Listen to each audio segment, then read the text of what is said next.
So the fall patch has been out for almost 2 days now, and so far I'm really enjoying it. My impressions of the CTE improvements going into retail BF4 is mostly good, but there is one negative. I want to talk about an issue I've had first before I talk about all the good stuff. One aspect about the netcode improvements in CTE was that most of the time you could feel every single bullet that hits you. Even if I was on an American server, which 80% of the time I was forced to, because the Australian servers most of the time were empty, playing with a ping around 180, which of course is really bad for hit rage, and you'll be dying behind cover all the time. But even with that high ping, most of the time I could still feel every bullet impacts me.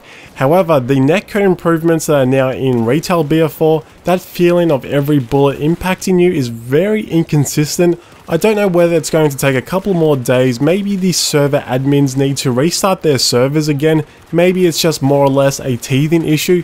But I was a little disappointed about not having that really nice player feedback that I had in CTE transitioning over to retail BF4.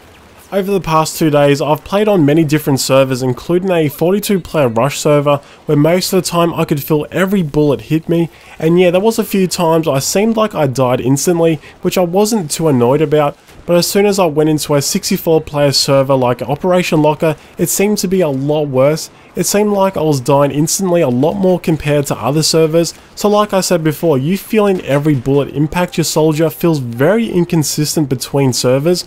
But overall though, feeling every bullet impact your soldier has been improved. There's a lot less one frame deaths like there used to be, but it doesn't seem to be consistent across all servers. To be honest, that's the only issue I've had with this patch. Everything else so far works really well and feels exactly how it was on CTE. All the footage in this video is me in Operation Locker. I did this on purpose so I can get a good feel of all the CTE netcode and other improvements in retail BF4. I never was able to play in Operation Locker in CTE and never seemed to be in the server rotation.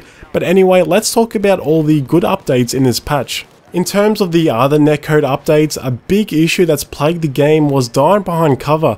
For me, this has been greatly reduced. It still will happen from time to time, but I could feel a big difference in Operation Locker, which I think is a really good trial run of the netcode improvements. There's lots of close quarters action, lots of corners and places to run to.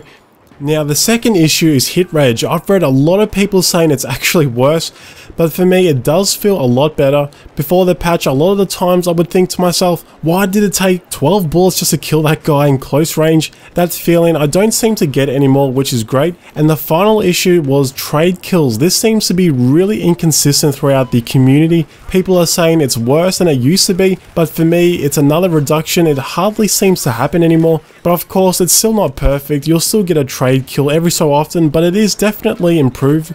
So overall, in terms of the netcode, most of the improvements from CTE seem like they've transitioned well into retail BF4. So let's talk about some of the other positives. A lot of people seem to hate that visual recoil is now gone from all close range and medium range sights. I've read people saying DICE only got rid of the visual recoil because of the casuals complaining the game is too hard. That is not true at all. Don't listen to people that say that. Visual recoil was a mechanic that shouldn't have even been implemented in the game in the first place. It was designed to make the game feel more immersive and possibly gives you a better feeling of realism, but the issue was your red dot sight or the crosshair wouldn't represent where your bullets are going to land, and that is a massive issue in a first person shooter game. Without visual recoil, yeah, weapons do feel a lot easier to control, but you don't have that frustration when your bullets seem to completely miss your target when you're 100% sure you aimed correctly. I know weapons feel a lot easier to control, but not to the point where every weapon is like a laser beam and feels more like an arcade shooter. You still need to counter recoil, but this time you're countering just the weapon's recoil stats and not the fake visual recoil that's been in place. So overall, removing visual recoil is a much needed change and will give us a more enjoyable, less frustrating gameplay. I want to talk about what videos I have planned for you guys in the coming days. I'm going to dedicate a video explaining and showing you guys my settings for the new options, because there's a ton of tweaks we can now make to the different HUD elements, and I understand some people it might be a bit overwhelming. I'm also going to make a few videos recommending the new weapons to try out, because some weapons have had major stat changes, and I want to talk about them and explain what's changed and compare it to how it was before the patch.